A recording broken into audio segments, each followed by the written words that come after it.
Chapter 1. Teeth in the Dark. The man ran like death had teeth, and it had already been chewing on his shadow.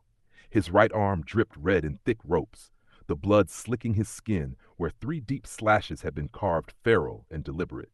His pulse hammered so loud it felt like it might burst out through his throat, each breath a ragged rasp that scraped his lungs raw. Every few seconds, he risked a glance over his shoulder, eyes darting into the black-lunged maze of the LA flood control system. Endless concrete arteries tangled under the city like the bones of a dead giant. The walls sweated with grime and spray paint. The underpasses whispered with water trickling through cracks. The stench of oil and rot clung to the air like it had been here longer than the city itself. He didn't slow, not when the burning in his lungs felt like hot knives, not when his knees buckled on uneven ground, not even when he passed the bodies. 3 of them now, ripped open, bled dry.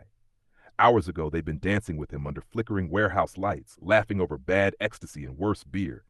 People who thought the Valley Rave was just another Saturday night, loud, lawless, and forgettable.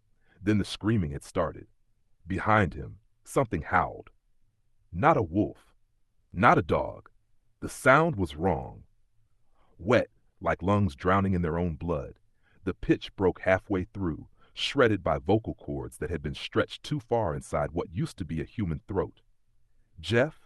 Nobody special, just a guy with a decent jawline and a talent for chasing the wrong kind of thrill, stumbled over a collapsed barricade and dropped to his knees behind a graffiti-choked pillar. The impact jarred his wounded arm, and white-hot pain exploded up his shoulder. He pressed his palm to the wound, more to keep himself together than to stop the bleeding, and prayed. To no one, to anyone, that the thing behind him would keep going, that the noise in the dark was just his imagination. From ahead, movement, then silence, a beat, then sniffing. It had caught his scent. He sank lower against the cold concrete, holding his breath until his vision blurred. Footsteps, soft, deliberate, growing closer. Something sharp scraped along the ground, high, screeching. Not nails, not bone, claws, then stillness. A shape slid out of the shadows, lit by the broken yellow wash of a street lamp 20 yards away. Slender, twitchy, eyes glowing faint red like brake lights in fog. It smiled, jagged, uneven fangs, too many, jaw off-center, skin blotchy with decay. Jeff's scream stayed locked somewhere deep in his chest. He hadn't been able to make a sound since the second tunnel.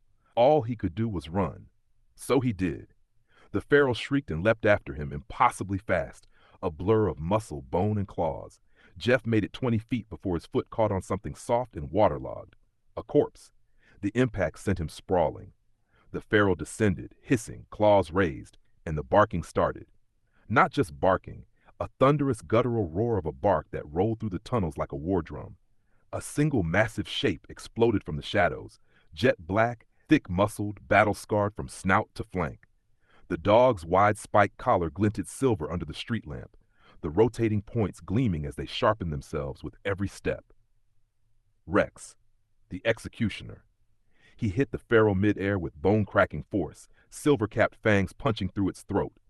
There was a hiss, like fat hitting a skillet, as death runes etched into those fangs flared bright, eating into undead flesh. The feral screamed and flailed, claws raking deep trenches into Rex's hide. The dog didn't flinch. Rex locked down harder, his final bite, shaking until the neck tore half open in a smoking ruin. Rex dropped the thing and backed away with a look of disgust, a low growl rumbling in his chest. Boom! A shotgun blast erased what was left of the thing's chest. It twitched once, then nothing. Jeff gasped. Footsteps followed. Steady, deliberate. A tall figure emerged from the dark like a ghost in Kevlar.